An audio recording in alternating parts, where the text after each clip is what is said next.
بسم اللہ الرحمن الرحیم۔ ناظرین السلام علیکم ورحمۃ اللہ وبرکاتہ۔ ناظرین، آج پھر آپ حضرات کے سامنے قاری حنیف صاحب رحمۃ اللہ علیہ کا بیان لے کر حاضر ہوئے ہیں۔ دوستو، بہت ہی خوبصورت بیان ہے، آپ حضرات اس بیان کو آخر تک سننا۔ لیجیے، پیش خدمت ہے قاری حنیف صاحب رحمۃ اللہ علیہ کا بیان۔ وبارک وسلم تسلیما کثیرا کثیرا۔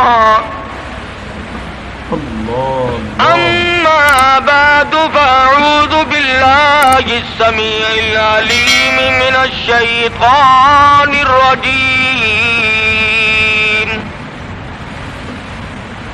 بسم اللہ الرحمن الرحیم۔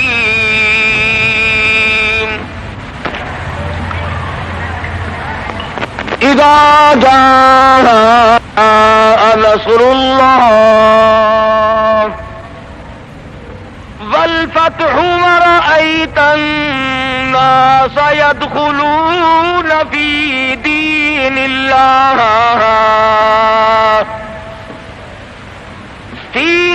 الله أفواجا فسبح بحمد ربك واستغفره إنه كان توابا۔ وقال النبي صلى الله تعالى عليه وسلم كن في الدنيا كأنك غريب۔ وقال النبي صلى الله تعالى عليه وسلم الدنيا مزرعة الآخرة۔ وقال النبي صلى الله تعالى عليه وسلم من أحيا سنتي عند فساد أمتي فله أجر 100 شهيد۔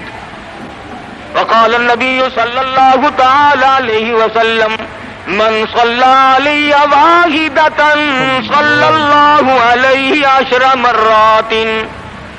صدق الله مولانا العلي العظيم وصدق رسوله النبي الكريم ونحن على ذلك لمن الشاهدين والشاكرين والحمد لله رب العالمين۔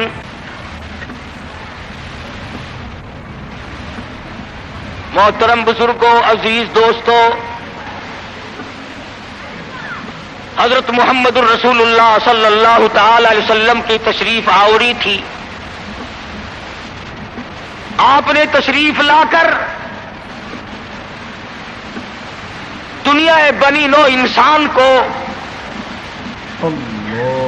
امن کا پیغام دیا، راست بازی کا سبق پڑھایا، حق و صداقت کا درس دیا، اور انہیں یہ بتلایا کہ میں اللہ تبارک و تعالیٰ کی طرف سے نبی بن کر آیا ہوں تمہاری رہنمائی کے لیے۔ جن لوگوں کے مقدر اچھے تھے، جن کے نصیب اچھے تھے، انہوں نے موافقت کی، دامن پکڑا، غلامی کی، جانثاری کی، اور دامن پکڑا تو ایسا پکڑا کہ جان کے ٹکڑے تو ہو گئے مگر حضور اکرم صلی اللہ علیہ وسلم کا دامن نہ چھوڑا۔ مصائب ٹوٹے، طوفان کے پہاڑ بن کر ان کے سامنے آئے، تلخ سے تلخ وادیوں سے ان حضرات کو گزرنا پڑا، مگر کوئی تاریخ میں ثابت نہیں کر سکتا کہ محمد کریم صلی اللہ علیہ وسلم کے کسی دیوانے نے دین کو چھوڑا۔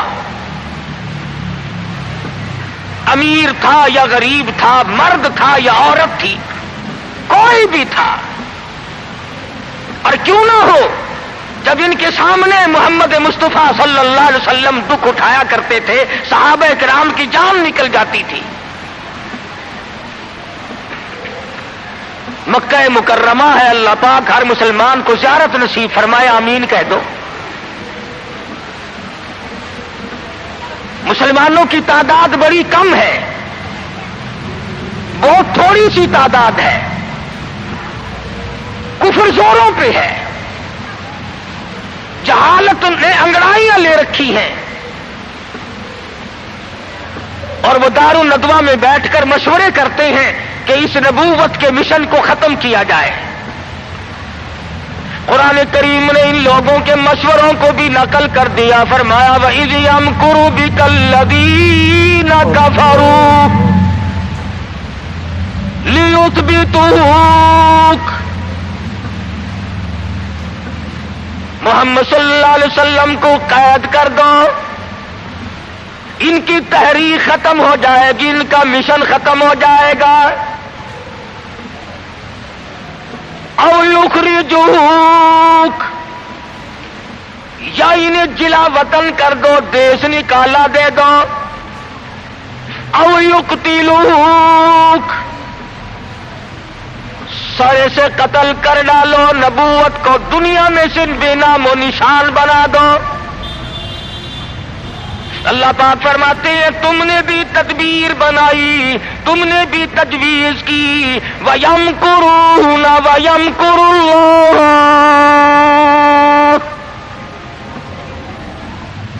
تم نے بھی تجویز بنائی، تم نے بھی پروگرام بنایا، تم نے مشورے کیے میرے نبی کو ختم کرنے کے،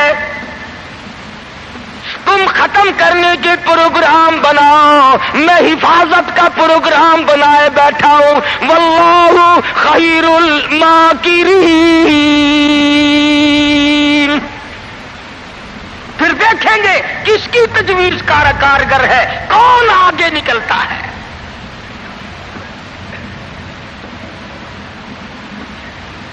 یہ مارنے کے درپے ہیں، یہ ختم کرنے کے درپے ہیں، یہ مٹانا چاہتے ہیں، اور اللہ کریم کے سامنے ادھر مدنی کریم صلی اللہ علیہ وسلم ساری رات سجدے فرماتے ہیں۔ سیدہ عائشہ صدیقہ رضی اللہ تعالیٰ عنہا فرماتی ہیں میں سوئی ہوئی تھی، اچانک میری آنکھ کھلی، آپ کا سر سجدے میں ہے، اتنے رو رو کر دعائیں کرتے ہیں، اس قدر آہذاری کی، اس قدر عاجزی فرمائی، آپ کا سانس گھٹنے لگا۔ عائشہ صدیقہ فرماتی ہے میں کلیجے کو پکڑ کر بیٹھ گئی، کہیں آج میں بیوہ تو نہیں ہو جاؤں گی۔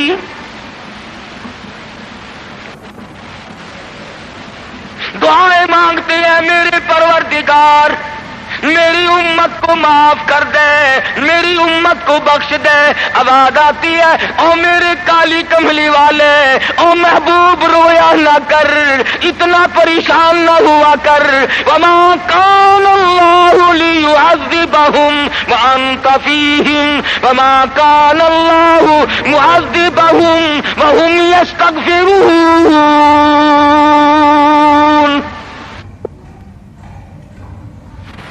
میرے محبوب جب تک آپ ان لوگوں میں موجود ہیں میں وعدہ کرتا ہوں ان کو کوئی عذاب نہ دوں گا، ان کو ذلیل نہ کروں گا، ان کو برباد نہ کروں گا۔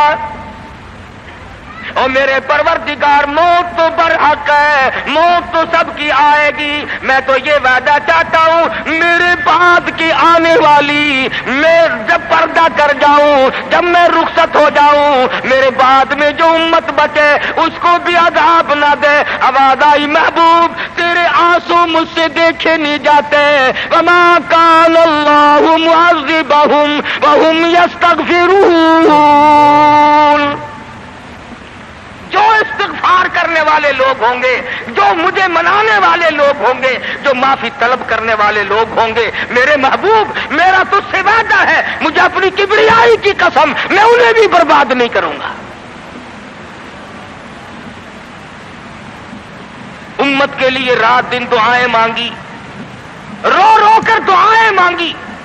حضرت ابو ہریرہ رضی اللہ تعالیٰ عنہ فرماتے ہیں مدنی کریم صلی اللہ علیہ وسلم قرآن کی تلاوت فرمایا کرتے تھے، جب عذاب کی آیت آتی اتنا سانس پھول جاتا، اس قدر گھبراہٹ آ جاتی، مجھے یوں آواز آتی جیسے ہنڈیاں کھول رہی ہو۔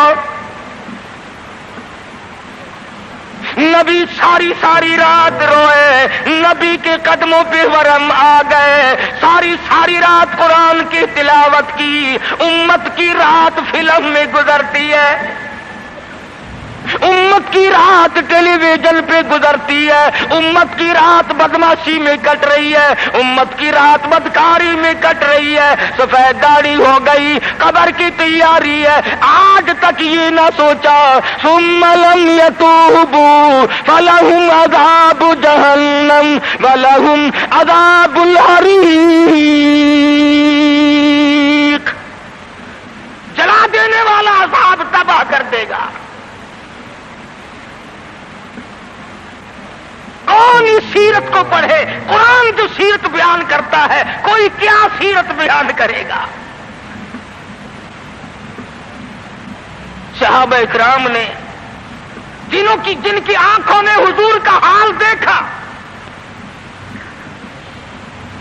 تم نے کبھی اپنے نبی کا لباس نہ پوچھا، بٹن کی جگہ میرے آقا کے کرتے مبارک میں کانٹے چبھے ہوئے ہیں، آرام فرماتے ہیں گلے میں کرتا نہیں ہے۔ صحابی نے سوچا مجھ سے زیادہ کسی کو بھوک نہ ہوگی، پیغمبر کے سامنے جا کر کرتا اٹھا دیا، یا رسول اللہ ذرا دیکھو میرا کیا حال ہے، سیدھا نہیں ہو سکتا ہوں، پیٹ پہ پتھر باندھ رکھا ہے، رحمت والے ہاتھوں سے کرتا اٹھایا اور صحابہ کی آنکھوں نے دیکھا ایک کے بجائے 2 پتھر بندھے ہوئے۔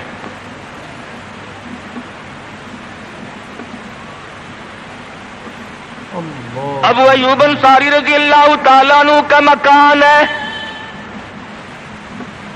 اللہ اللہ، ہجرت فرما کر مدینہ طیبہ میں تشریف لائے، ہر کوئی چاہتا ہے میرے دروازے پہ قیام ہو، مجھے یہ سعادت ملے، امام الانبیاء میرے مہمان بنے۔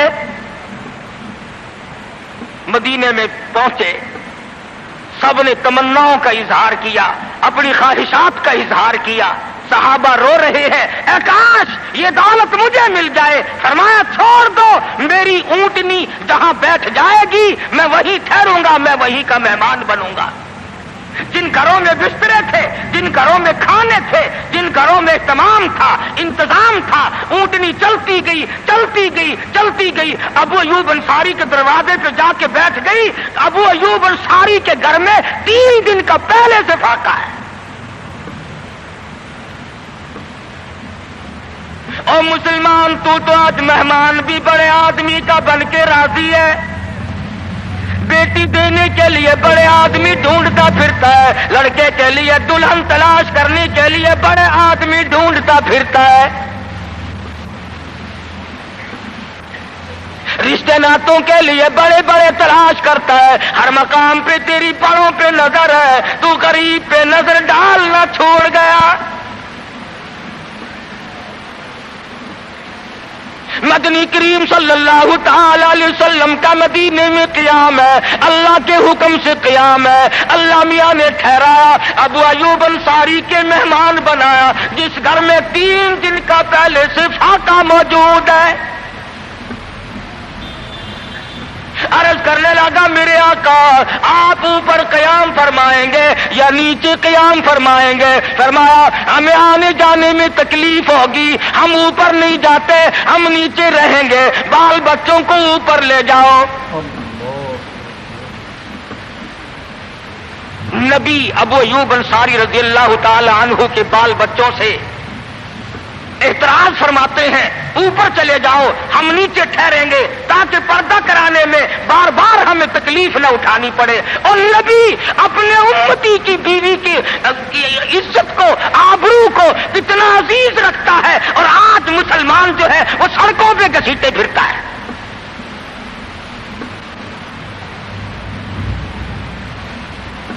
کافی دنوں کی بات ہے، ایک آدمی مجھے ملا، میں نے اخبار، میں روز تو پڑھتا نہیں، اخبار کیا کریں گے، اور میں تمہیں کہتا ہوں یہ تمہارا اخبار پڑھ کر سکھ مسلمان بنے گا،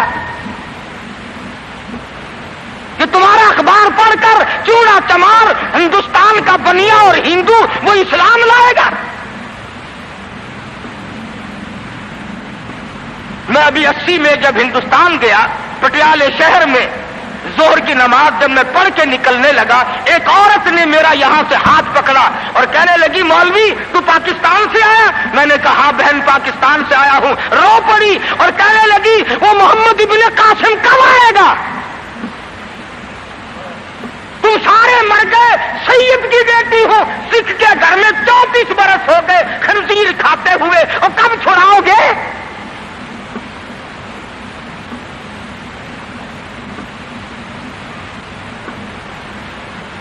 کرنال شہر میں اڈے پہ کھڑے ہوئے ایک عورت نے پوچھ لیا تم پاکستان سے آئے ہو؟ میں نے کہا. رو پڑی، کہنے لگی وہ تمہارا اسلام قرآن کہاں گیا؟ ارے آج تم اپنے آپ کو نہیں سنبھال سکتے، مسلمانوں کی بیٹیوں کی تو تم کب خبر لوگے؟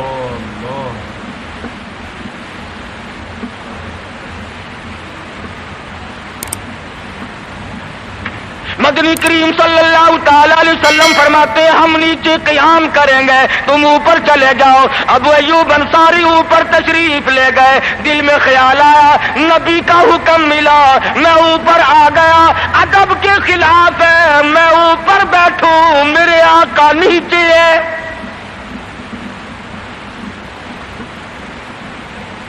تو نے تو نبی کا ادب کرنا بھی نہیں سیکھا، تو نبی کے ادب کی طرف بھی نہیں جاتا. ابو ایوب انصاری سے جا کے پوچھ لے، کوٹھے پہ بیٹھنے کے لیے تیار نہیں، کھڑا ہوا سوچ رہا ہے ششو پنج میں ہے، نیچے جاتا ہوں نبی کے حکم کے خلاف ہو جائے گا، اوپر بیٹھتا ہوں بے ادبی ہو جائے گی. علماء نے لکھا ہے ابو ایوب انصاری نے مدینے میں ساری رات منڈیرے پہ لٹک کے گزار دی.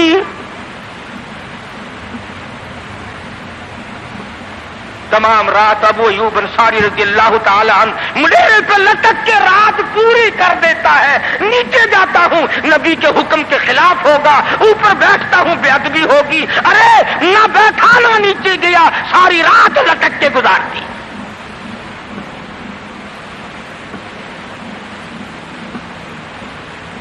آج ہم سوچنے پر مجبور ہیں کہ آخر ہم بے ادبوں کے ساتھ ہوگا کیا، بنے گا کیا؟ جن لوگوں نے ادب کیا ان کے مقدر جاگ اٹھے، ان لوگوں کو خداوند کریم نے دنیائی میں بخت لگائے. حضرت خالد بن ولید رضی اللہ تعالی عنہ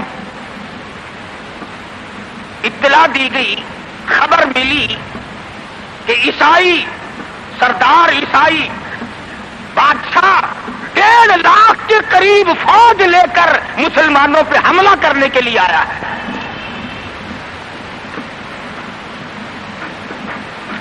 حضرت خالد بن ولید رضی اللہ تعالی عنہ کو 50-60 آدمی دیے، جاؤ بادشاہ کی فوج کا اندازہ لگا کے آؤ، تخمینہ لگا کے آؤ، اسلحہ دیکھ کے آؤ، ان کی تعداد کا اندازہ لگاؤ وہ کتنے ہیں. حضرت خالد بن ولید رضی اللہ تعالی عنہ چند صحابہ کرام کو ساتھ لے کر کے پہنچے. عیسائی بادشاہ کو پتا چلا، اس نے حضرت خالد بن ولید رضی اللہ تعالی عنہ کو بلایا اور کہنے لگا کہ دیکھو جنگ اچھی چیز نہیں ہے، ہم سے صلح کر لو، ہم سے صلح کر لو. حضرت خالد فرمانے لگے صلح میں دیر کیا ہے، قول لا الہ الا اللہ محمد الرسول اللہ صلی اللہ علیہ وسلم، کلمہ پڑھ، مسلمان بن جا، میرا بھائی بن جا، جنت کا حقدار بن جا، میرے نبی کا غلام بن جا، اللہ کی توحید کا ماننے والا بن جا، ابھی تمام باتوں میں صلح ہو جائے گی. وہ کہنے لگا بڑا جلدی کلمہ پڑھا ہے، جیسے میں اکیلا بیٹھا ہوں، تو نے میری فوج دیکھی ہے؟ 1.5-2 لاکھ فوج لے کے آیا ہوں، کھا جائے گی میری فوج تمہیں. کلمے پڑھا رہا ہے.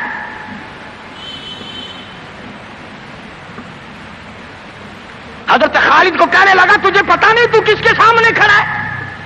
فرمایا ہاں ایک عیسائی کافر کے سامنے کھڑا ہوں.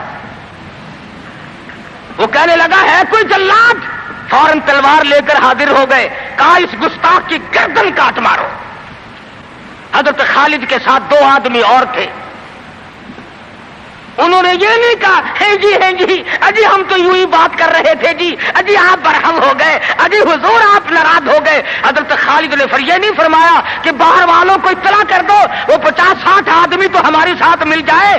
دو ساتھیوں کو فرمایا اب ایک دوسرے کی طرف مت دیکھنا، تلوار نکال لو، انشاءاللہ حوض کوثر پہ ملاقات ہوگی۔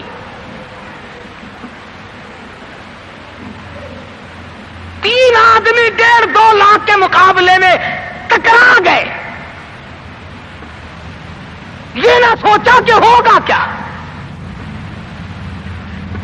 حضرت خالد بن ولید رضی اللہ تعالیٰ عنہ اور 2 ساتھی اور تمام کافروں کی فوج میں گھر گئے، جنگ شروع ہو گئی۔ ابو عبیدہ بن جراح رضی اللہ تعالیٰ عنہ کے خام میں مدنی کریم صلی اللہ علیہ وسلم تشریف لائے، فرمایا ابو عبیدہ تو سویا ہوا ہے، میرا خالد گھیرے میں آ گیا۔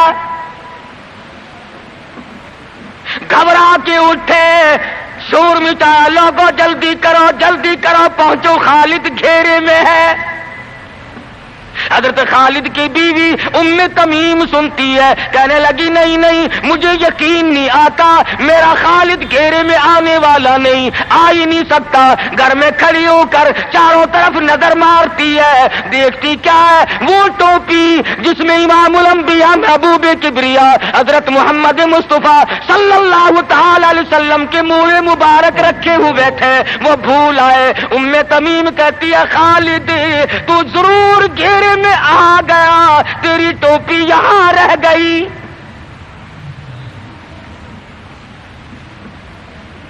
ام تمیم نے ٹوپی لے کر کے شور نہیں مچایا، کپڑے نہیں پھاڑے، چہرہ نہیں نوچا، ابو عبیدہ کے پاس نہیں آئی، بغل میں ٹوپی دبائی، برقع اوڑھا، گھوڑے پہ سوار ہوئی، تلوار لے کر گھوڑے کو سرپٹ چھوڑ دیا۔ صحابہ دیکھ رہے تھے، ارے یہ کون ہے؟ یہ کوئی جاسوس معلوم ہوتا ہے، اسے پکڑو۔ صحابہ نے گھوڑے دوڑائے، گھیرے میں لے لیا، پوچھا برقع پوش تو کون ہے؟ کہنے لگی نہ چھیڑو، خالد کی بیوی ام تمیم ہوں۔ تو کہاں چلی ہے؟ کہنے لگی میرا خالد گھیرے میں آ گیا، ٹوپی گھر پہ بھول گیا، وہ پہنچانے چلی ہوں، ہمیں دے دے ہم پہنچا دیں گے، تو عورت ذات ہے۔ کہنے لگی خالد کی جو قدر میں جانوں تم نہیں جانتے، جان دے دوں گی مگر ٹوپی کسی کو نہ دوں گی۔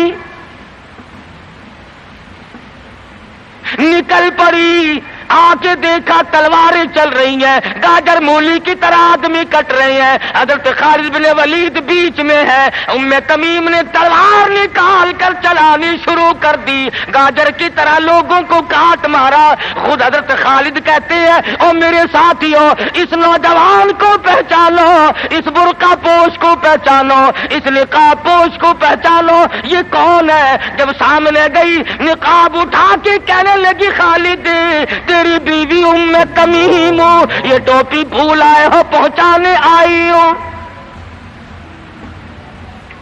اور کراچی کے مسلمانوں تم نے کبھی سوچا نہیں خالد کے سر پہ نبی کی ٹوپی نہیں، جس میں نبی کے بال رکھے ہوئے تھے، وہ گھیرے میں آ گئے۔ آج تیرے پاس قرآن نہیں، تو گھیرے میں ہے۔ وہ ٹوپی گھر پہ بھول آیا تھا، تو قرآن کو مسجد میں قید کر کے آیا، آج تو کفر کے لرزے میں پھنسا ہوا ہے، تو گھیرے میں ہے، تجھے کوئی نہیں نکال سکتا اللہ کے قرآن کے سوا۔ تم کتنی عسکری طاقت بڑھاؤ، تم تعداد بڑھا لو، تم چھوٹے بڑے زور لگاؤ، کتنی تم کوشش کرو، خدا کی قسم جب تک تم اللہ کا قرآن لے کر کے نہیں بیٹھتے اس وقت تک تمہارا گھیرا نہیں ٹوٹ سکتا۔ تم نے اللہ کے قرآن کو مسجد میں قید کر دیا،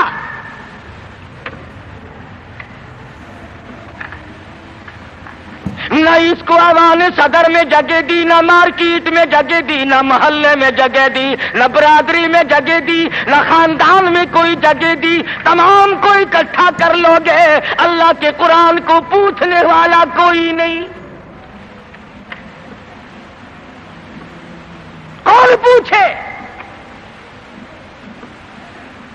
حضرت خالد تو صرف ٹوپی بھول کر آئے تھے، ہم نے قرآن ہی بھلا دیا، نبی کی سیرت کا آئینہ بھلا دیا۔ خدا کی قسم، نبی نے امانت تمہارے سپرد کی ہے، میدان حشر برپا ہوگا اور اللہ کا پیغمبر کھڑا ہو کر تم سے مطالبہ کرے گا، لاؤ میری امانت کہاں ہے؟ کچھ لوگ کہیں گے اور جی ہم تو عشق کی وجہ سے ایسا کر بیٹھتے ہیں، محبت میں ہمیں پتہ ہی نہیں چلا قرآن کہاں رہ گیا،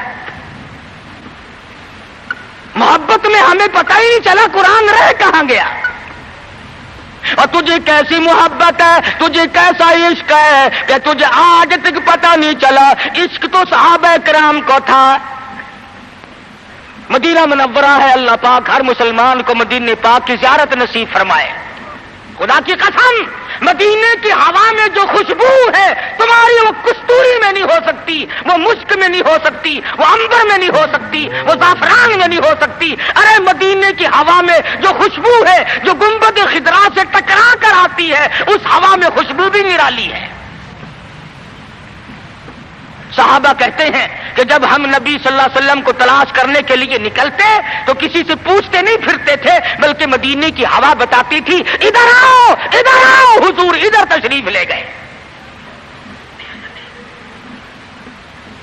مدینہ منورہ میں ایک جنگ کی تیاری فرمائی، صحابہ اکرام کا لشکر تیار فرمایا حضور اکرم صلی اللہ علیہ وسلم نے۔ جمعے کا دن ہے، صبح کا وقت ہے، لشکر کو ساتھ لے کر کے تشریف لے گئے، 2-3 میل تک رخصت فرمانے کے لیے گئے، دعا کر کے واپس آ گئے، اللہ تمہیں کامیاب فرمائے۔ صحابی ہے حضور اکرم، سب کہہ دو صلی اللہ علیہ وسلم کا۔ آؤ عشق کی بات تمہیں بتاؤں۔ حضور اکرم صلی اللہ علیہ وسلم نے روانگی کے وقت فرما دیا، توجہ کرنا، لشکر کو رخصت کرتے وقت فرما دیا، اور میرے دیوانوں اور پروانوں اور میرے جانثاروں بات سنو، پہلے جھنڈا جعفر طیار رضی اللہ تعالیٰ عنہ کے ہاتھ میں دینا، پھر جھنڈا عبداللہ ابن روا کے ہاتھ میں دینا، پھر جھنڈا اسامہ بن زید کے ہاتھ میں دینا۔ حضور کے کلام کی مراد کو اگر صحابہ نہیں جانتے تو کون جانتا ہے؟ سمجھ گئے صحابہ کہ جعفر طیار شہید ہوں گے، یہ جو حضور نے فرمایا پھر اس کو دینا پھر اس کو دینا، حضور صلی اللہ علیہ وسلم کے کلام کی، فرمان کی، ارشاد کی مراد اور منشا غرض و غائب صحابہ سمجھ گئے کہ جعفر طیار شہید ہوں گے، اور پھر عبداللہ بن روا بھی شہید ہوں گے، اور اسامہ بن زید بچ کے آئیں گے۔ صحابہ کا تجربہ تھا حضور کے کلام کو سمجھنے کے لیے۔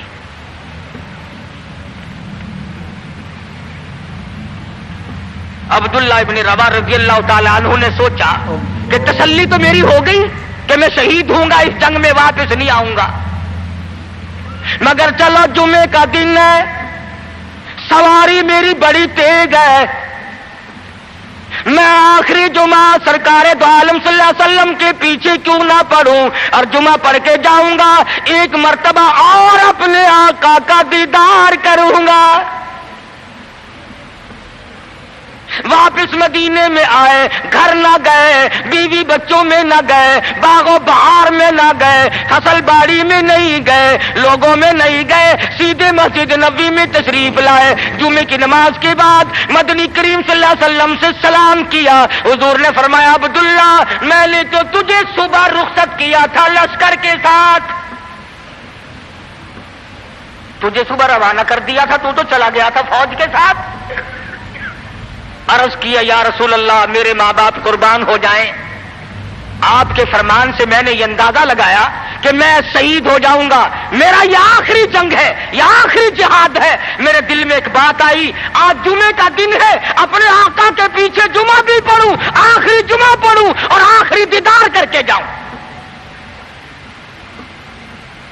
اب تھوڑے سے مجھے آپ بول کے بتائیں عبداللہ ابن رواح کا یہ عشق ہے کہ نہیں؟ کوئی ڈر کی بات نہیں، کوئی خوف کی بات نہیں، بیوی بچوں کی محبت نے نہیں کھینچا، باغوں کو دیکھنے نہیں گیا، بچوں سے ملاقات کے لیے نہیں گیا، ارے حضور کا عشق ہے، کہتا آخری جمعہ، آخری دیدار، آخری ملاقات۔ عرض کیا میرے آقا میں اپنے ساتھیوں کو جا ملوں گا، میری سواری بڑی تیز ہے۔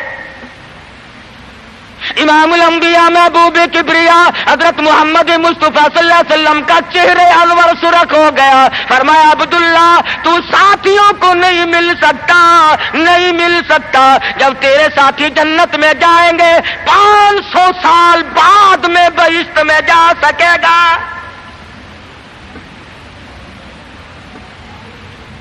کیوں؟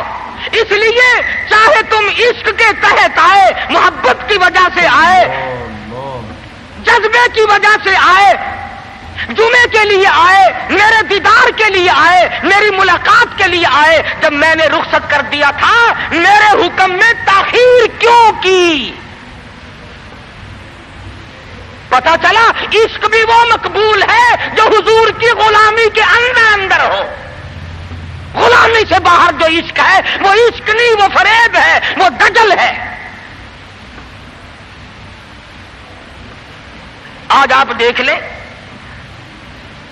نام دیکھو، شکل دیکھو، نام ہوگا عاشق رسول اور شکل دیکھو تو خدا کی قسم بالکل ایسا معلوم ہوگا جیسے اندرا کا بھتیجا ہو۔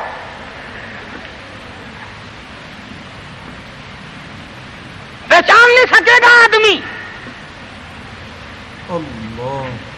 کیا کر سکتا ہے آدمی شکل میں؟ صورت نہیں، سیرت نہیں، لباس نہیں، اخلاق نہیں، کردار نہیں، تمام چیزوں کا تختہ نکال کے رکھ دیا ہے۔ اور آج قوم اسی وجہ سے مصیبتوں سے دوچار ہے، وہ نرغے میں پھنسی ہوئی ہے، وہ نکل نہیں سکتی، وہ سہارا ڈھونڈ رہی ہے مادی قوت کا۔ حضور ناراض ہو گئے صلی اللہ علیہ وسلم۔ صحابی کہتے ہیں میں چاہتا تھا زمین پھٹ جائے، مجھے لقمہ بنا کر نگل جائے۔ صحابی کہتا ہے مجھے زندگی تلخ لگنے لگی، ہائے میرے آقا مجھ سے ناراض کیوں ہو گئے؟ عبداللہ بن روا تشریف لے گئے، گھر پھر بھی نہیں گئے، بال بچوں میں پھر بھی نہ گئے، اور جا کر کے جہاد میں شریک ہو گئے۔ 3 دن گزر گئے، کوئی چیز حلق میں نہ گئی، کمر سیدھی نہیں ہو سکتی تھی، جنگ سخت تھا، لڑائی شدید تھی، تلواریں چل رہی تھی۔ عبداللہ بن روا فرماتے ہیں مجھے بھوک لگی، سیدھا کھڑا نہیں ہو سکتا تھا، مجھے یاد آیا میرے تھیلے میں گوشت کے خشک ٹکڑے موجود ہیں، میں ان کو منہ میں لے کر ذرا چوسنے لگا، مجھے مدینے کا باغ یاد آیا، مجھے بیوی یاد آئی، مجھے اولاد یاد آئی۔ اے نبی کے دیوانے کا طرز زندگی دیکھ۔ صحابی کہتا ہے میں نے انگلی حلق میں ڈال کر وہ بوٹی باہر نکال دی، کہا اچھا میں تجھے کچھ کھانے کے لیے دینے لگا ہوں تو یہاں بیٹھ کر گھر یاد آیا، کھڑے ہو گئے اور فرمانے لگی اور میری بیوی اور تمہیں طلاق ہو، اور میرے باغ بہار جاؤ، اسلام کے لیے وقف ہو تم آج کے بعد میرے لیے۔ کسی نے پوچھا کیا کہہ رہے ہو؟ فرمایا ہاں ہاں نقشہ سامنے کیوں آیا، آخری وقت میں دنیا کا نقشہ میری آنکھوں میں کیوں کھینچا؟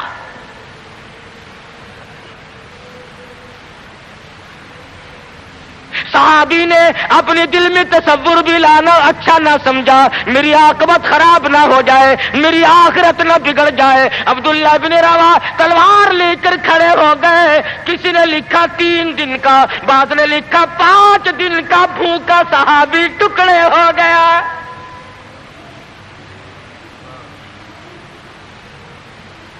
یہ تھا عشق جسے عشق کہا جاتا ہے، لیکن حضور کی اندازہ لگاؤ حکم میں تاخیر کی وجہ سے 500 سال بعد کو بہشت میں جا سکے گا، اور جنہوں نے حضور کے احکام کو سرے سے ٹھکرا دیا، سرے سے ماننا ہی نہیں، انکار کر دیا، اب یہ فیصلہ تم کرو، اب یہ فتویٰ تم دو کہ وہ جنت میں کب جائیں گے۔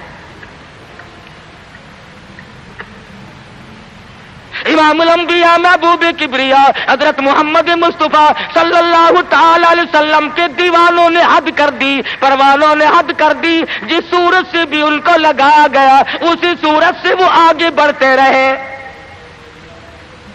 فاروق اعظم کی حکومت ہے، سب کہہ دو رضی اللہ تعالی عنہ۔ مصر کے علاقے میں